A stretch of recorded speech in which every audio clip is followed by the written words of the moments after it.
तो फ्रेंड्स मैं आज आपके लिए लेकर आया हूँ वॉल्टा का एक माइक। ये एक ब्लॉगिंग माइक है और आप लोगों अगर शॉप वगैरह में वीडियो वगैरह बनाते हैं तो उसके लिए भी ये ज़बरदस्त होने वाला है।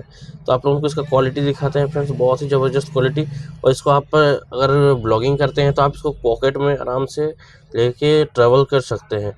तो ये बहुत ही कंफर्टेबल होगा और एकदम ज़बरदस्त क्वालिटी है फ्रेंड्स। मैग्नेटिक दिया हुआ इसमें, और ये जो है लगाने के लिए दिया हुआ बहुत ही ज़बरदस्त क्वालिटी है फ्रेंड्स। ये फ्रंट बजट में आता है, 2000 के बजट